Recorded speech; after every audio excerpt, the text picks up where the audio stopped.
ওনার দুইটি বড় বড় মহিষ ছিল। নানার প্রধান কাজ ছিল মহিষের গাড়ি চালানো। মহিষের গাড়ি দিয়ে বিভিন্ন রকমের জিনিসপত্র আনা নেওয়াটাই ওনার মূল কাজটা ছিল।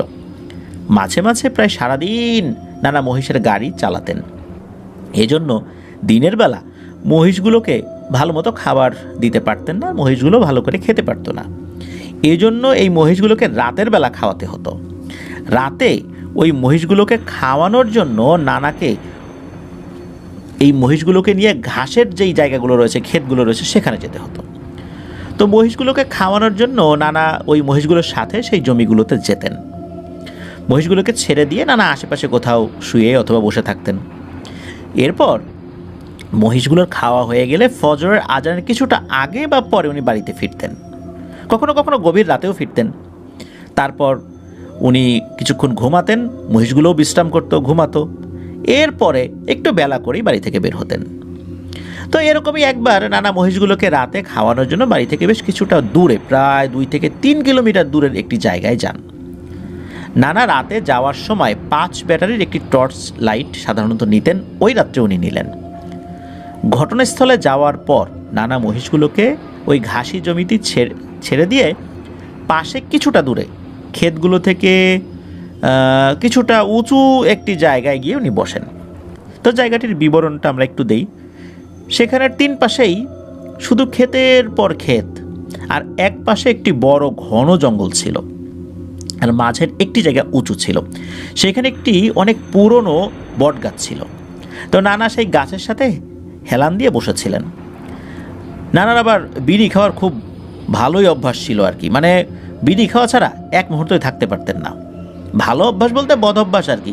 আর এই ভালো অভ্যাস শব্দটা এই কারণে ইউজ করলাম যে ওনার এই অভ্যাসটা এত বেশি ছিল যে 5 মিনিটের গ্যাপে ওনাকে একটা বিড়ি ধরাতেই হতো।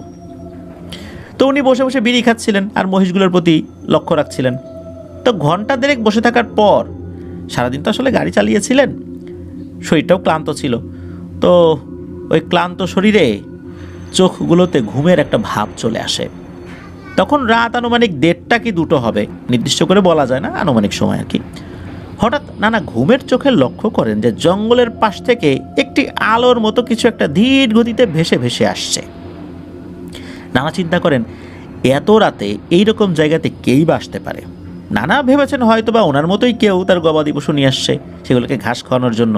কারণ গ্রামে তো আর একটা মহিষের গাড়ি ছিল না, এরকম বেশ কয়েকজন ছিলেন যারা মহিষের গাড়ি চালাতেন।